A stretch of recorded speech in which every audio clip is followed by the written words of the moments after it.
Hello ladies and gentlemen, Willie here, 14th of November for the release date of Phase 2. How about that, eh? Only about 1 month earlier than I would have predicted, yet here we are, Phase 2 releases just around the corner, and I'd have never guessed that it would come so soon. Too soon in fact for me, but that's where we're at the moment. So today I want to take a look back at Phase 1, at the start of the re-release of the most successful MMORPG ever to have existed. Just how good of a job have Blizzard done at delivering an authentic Classic experience, and how well has it been received? From the outset, Classic was community driven. The famous "You think you do, but you don't" was the evident disconnect between the developer and player, which over time drove the idea of Classic being something that just wouldn't hold water to a tsunami of popularity. Even in the next World of Warcraft expansion, Shadowlands, we can see some evidence that the gameplay philosophies of Classic have carried across in the improving retail is receiving. And since the community was so chiefly behind Classic, Blizzard took notice. Blizzard listened, and Blizzard delivered. Let's talk about the gameplay mechanics that have been introduced to Classic. Classic WoW's release had over 1 million viewers on Twitch tuning in alone, and many more hundreds of thousands across different streaming platforms. I had it down as the gaming event of the decade. Well, that was until people stared at the Fortnite black hole for hours.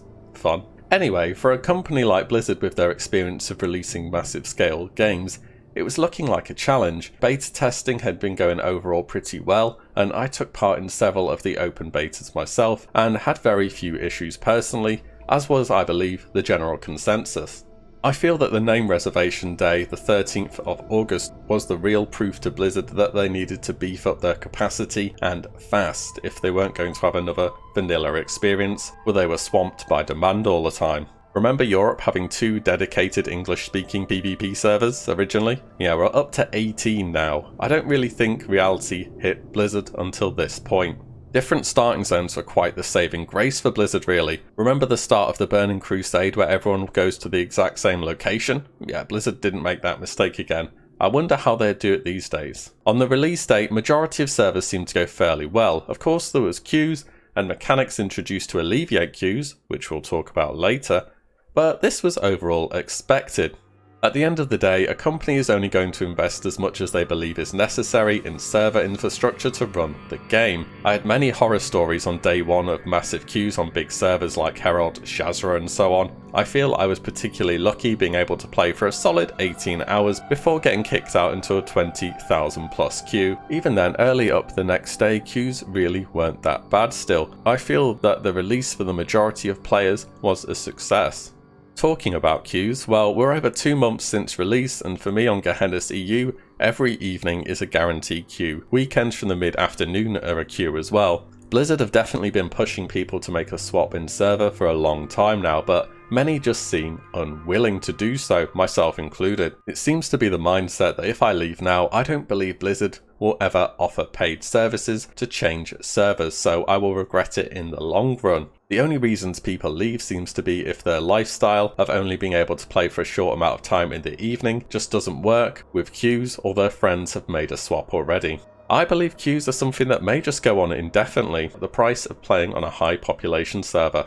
I often talk about vanilla and classic in my videos, and I use the 2 different words very much on purpose, as they're 2 different games. However, from the outset, Blizzard showed commitment to not just deliver classic and new, but to make efforts to simulate gameplay mechanics that would have been prevalent at the time, as well as some new ones. Technology has come so very far since 2004. The average PC or internet connection any person has access to nowadays would be a dream for almost anyone back then, and those vast improvements to personal infrastructure would have shattered any semblance of an authentic classic experience. So Blizzard, much to the surprise of many, took it in their own hands to artificially deliver those gameplay mechanics. The mantra of Classic is no changes, and Blizzard took that very seriously, only really patching out considerable gameplay bugs or clear abuse of systems, as well as wall climbing, which I'm still kinda salty about by the way. Melee leeway was reintroduced. The standard melee attack range is 5 yards. Melee leeway aimed to extend that attack ranges when both units are moving, extending your range by around 50% or so. This basically means once that warrior's got a hamstring on you, you aren't getting away anymore, even on 100% mount. In vanilla, this mechanic was designed to smooth and make gameplay more consistent between differing internet connections, as well as potential server blips. For myself, I had a 0.5 megabyte download back then, for instance, so I would have been one of the people actively benefiting from this. Looking up initial reactions to Leeway, it seems overall negative. The pro changes crowd pointing out how this archaic mechanic is bringing back negative gameplay experiences tied to Classic, whilst others saying, well, that's how it was, so that's how it should be. I bet you've had at least one death where something has hit you from miles away and you just curse the game out, asking how on earth that hit you from all that way. People say it makes things easier for certain classes, and I don't think you can argue it doesn't, especially warriors and rogues. Tauren even gain a much larger benefit from this due to their larger model, making them an interesting choice for warriors and a not so interesting choice for hunters. But while sometimes you'll find yourself on the negative side, just as many times you'll have taken advantage of this to land those final hits. And whilst this affects melee classes more regularly than ranged or casters, the latter have a special mechanic introduced as well, which is spell batching, another mechanic brought back by Blizzard to simulate a classic experience. Imagine each time you press a spell on retail, it's sending a message over to Blizzard, who process that and then apply the desired effect in game. In a world where each spell was considered high priority and many messages could be resolved at once, leading to spellcasts being accurate to the time when they were cast. Now, back in vanilla and now in classic, these messages are sent as batches every so often. This means that in one batch there can be two mages polymorphing each other, you CCing a mob as it hits you juking a spell and then recasting and someone interrupting you running around a corner and getting hit by a spell, the list goes on. The initial feedback for batching was overwhelmingly positive. It really showed Blizzard's commitment to recreating an accurate gameplay experience just how it was in vanilla. In fact, I really struggled to find too many people negatively commenting on it. I'm sure if you watch literally any streamer, you've seen them complain about dying to batching. I know I've complained about it many times, and at the end of the day, it doesn't feel great to juke someone and then have to wait and see if they interrupt a bit longer before casting again, getting hit around corners, having mages sheep you as you interrupt them. What it does do is move the goalposts on PvP skill cap to a scenario where you need to play around batching, not pretend it doesn't exist and then just complain about it. This one for me is something I wouldn't want gone, but oh man, does it annoy me sometimes. I'm sure a lot of people feel the same way, but then again, we asked for no changes and we got no changes. And now a new mechanic, one that didn't exist in vanilla because Blizzard simply didn't have the tools to offer it: layering. This one, out of everything so far from new gameplay mechanics, has been the most controversial one, and for good reason. Imagine you're in an office with 5 floors. Each floor is a layer. If you're on floor 3 and Jimmy on floor 2 invites you to a group, you move over to his layer. The other people surrounding the mobs that are up, open world resources all change around you in an instant as you swap. It's seamless and fast. The point is to divide players up so that extremely high traffic areas like popular farming spots, leveling zones, neutral quest hubs won't be packed constantly, meaning progress is near impossible. Sounds great, right? Right. Can't find a quest mob? Layer please. No thorium in a cave? Layer please. Looks like you might get into PvP? Layer please. Any minor inconvenience that you could wait 30 seconds to resolve? Layer please. Admittedly, when Blizzard were first introducing layering, they didn't expect it to still be a thing today. I get why it was a thing at the start of the game. You can ask for an authentic experience, but the influx of players in 2019 compared to 2004 is not even remotely comparable. I think Blizzard wants layering out as much as we do, and pretty quick, as the negative effects are so very clear to see. And it was seen as more of a necessary evil to balance players out during the release period, and then gradually winding it down by Phase 2. People farming extra resources, avoiding combat, using it to level unbelievably fast. Oh, and of course the constant layer please spam were all not ideal, but eventually a big problem came about through layering, which I believe changed many people's mind from, well, I guess I have to deal with it, to I want it gone now.